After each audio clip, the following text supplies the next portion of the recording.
This is a $500 PS5. It's good for running games like Fortnite at 120 FPS at high settings, which makes sense because it is a console and its main feature is to run games amazingly. And this is a $500 PC. It can also play games at high settings, but it can do a lot more like streaming, recording, going on the internet. But the thing is, PCs are super expensive. So the question is, can you get a PC for $500 that can run games better than a PS5? My goal today is to build a PC for $500 that can get better FPS than a PS5 on high settings in games like Valorant, Warzone, and Fortnite. This is gonna be hard. Okay, so the first thing I did was go on Amazon. I found a pretty nice case for $50, a 650 watt power supply for $50, a 500 gigabyte SSD for $30, and a B450 motherboard for $70. And I found 32 gigabytes of RAM for $50. I could go cheaper on the RAM, but the reason I'm going 32 gigabytes and not 16 is because games like Fortnite is very CPU and RAM intensive. So if I want to get 120 FPS on high settings, I'm gonna need some better RAM. So now we have 250 to get the GPU and the CPU, which is the most important part. And for these parts, if I don't get good ones, there's no way I'm beating the PS5. So I started scrolling on the marketplace for CPUs, and after a little scrolling, I came across a Ryzen 7 5700X, which is a great CPU. And at first, I asked the guy if he could do 70. He said no, and he asked for 100. So I said 80. And just like that, we have a CPU on our hands. Now, we only have 170 left to get the GPU.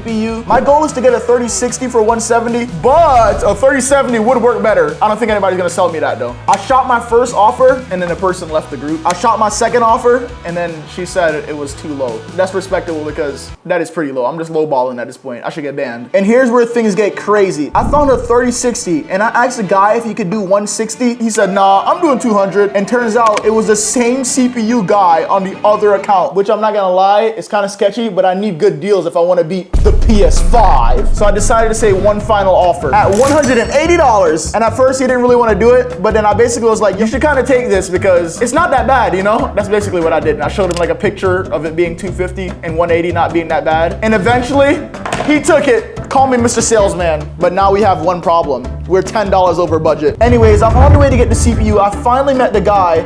How you doing, bro? Fire scooter. Yeah, you good? Okay, yeah, thank you.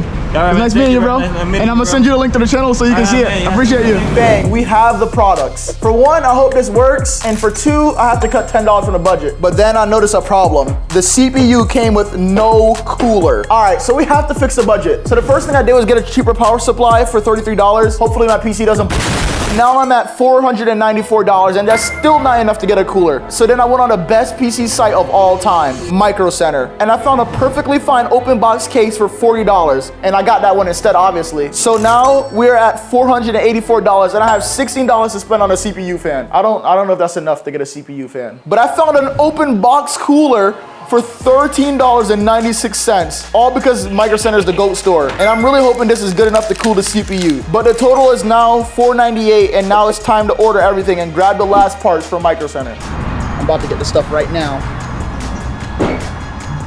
I kind of can just walk up to the counter and grab it because I ordered online, but I want to walk around and look at Micro Center. Ooh, they got a racing sim here. That's hard. Holy hell. Okay, now it's time to cook. All right, so motherboard, power supply, GPU, CPU fan, CPU, SSD, thermal paste, and RAM. All right, let's hope this all works. And let's hope that I actually beat that PlayStation because, yeah, this would be pointless. Actually, no, it wouldn't be pointless. It would prove that the PlayStation is too good. Anyways, everything's here now that I need to put on here. Only thing that's gonna be a little bit hard is this CPU fan because I never did a CPU fan like this. But guess what? It don't matter. No time to waste here. Let's get into it. So first thing is to put in the RAM. There we go. We got the RAM 1 in. Go on in there, RAM 2. Never mind, don't go on in there. Now it's time for the CPU. Grab the CPU cooler thing, or CPU, whatever, just the CPU. Look for the triangle. It's usually like this.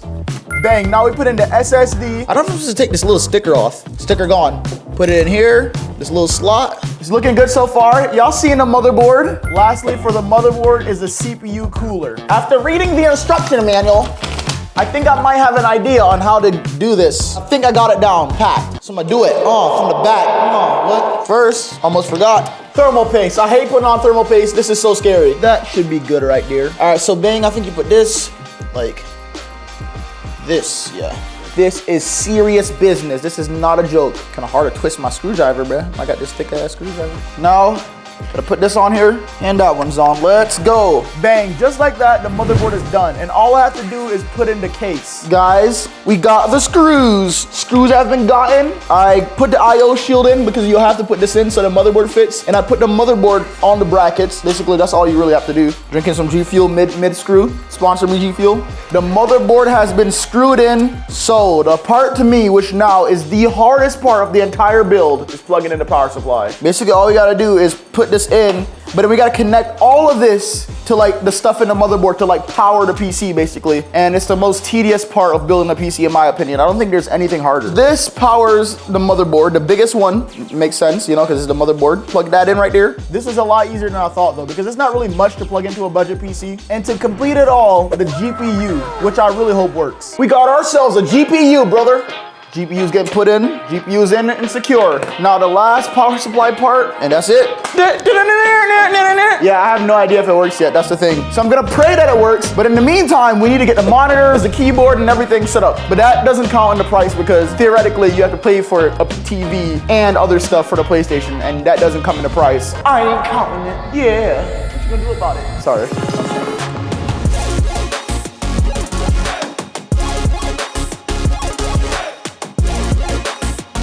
Here it is, guys. The setup is finished. And now we have to hope, one, it actually turns on, and two, that it can beat the PS5 in FPS, or unfortunately, I'm a loser. Got the PC, got a monitor and all that stuff, but now it's time to see if it actually turns on. Every video I've done where I built the PC, it never works first try, but I feel like this is the one. Here we go. PC, please be the one.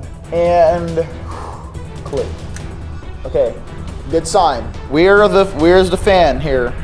I need these to come on. What is this? That must be the reason. Why is the case fans not turning on? And again, I failed to boot my PC first try. And after not understanding why the PC wouldn't turn on and the lights wasn't working, I never backed down and I never gave up. So I made sure the RAM was all the way in, and then I checked the back of the PC where I made a pretty dumb mistake. Someone so stupid forgot to connect the case fans to the power supply. I don't know who did that. Who's an idiot? Okay, now to see if this works for real this time. Am I goofy? I accidentally recorded this moment in slow-mo and no audio. So enjoy this slow-mo. Oh my God, wow guys, I'm clicking the PC. Oh my gosh, please work. Please work. And it actually did. You probably couldn't tell, but I was excited in slow-mo. Now the PC is up, but it's time to see if I can beat Warzone, Valor, and Fortnite all at high settings. It better, because I want to beat that PS5. So the first game I booted up was Warzone on the PS5. At first I tried it with my TV, but it wasn't 120 hertz, so it didn't even matter. So I hooked it up to my monitor. Okay, so first off, I have 120 hertz mode on Warzone, but for some reason there's no show FPS option on console Warzone, so PlayStation could be capping. But let's see how it feels. Although I'm gonna do Warzone on high settings on my PC, this is not looking like high settings right now. Slide. Oh my! No, not like this, not like this, not like this. Woo! I'm dead. Not like this. No, man! All right, I'm winning the gulag, I see him. Hello, buddy. Oh yeah, give me that gulag win. Y'all see me on the Warzone god. Oh.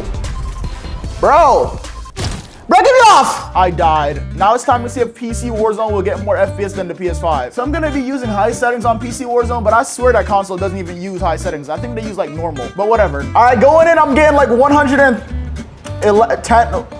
You see the FPS, bruh. I can't count it. It's like 110 right now. But in my opinion, this settings is higher than on console. Guys, I'm not being biased. I genuinely think this feels better and looks better than console right now. Bro! What a bomb claw you there? Oh my, no, not like this, not like this. What is this? I'm staying in this corner, I don't care, I'm staying right here. I hate this game! Now, although I think PC felt better and looked better on high settings, and I don't know if console actually gets a stable 120 because we can't see the FPS, I'm still gonna give PS5 the win for Warzone simply because I'm assuming it's a constant 120 while my PC was like 100 to 120 FPS. You got lucky, PS5. Now the next game, Valorant. And the game I'm actually decent on. Oh, give me one. No!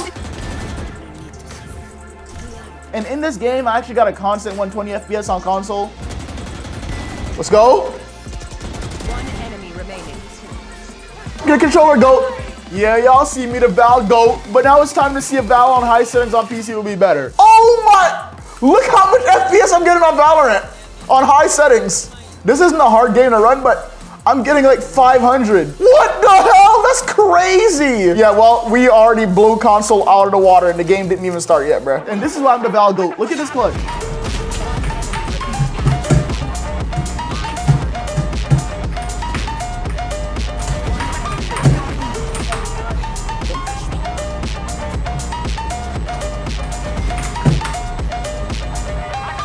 Stop talking to me, blood.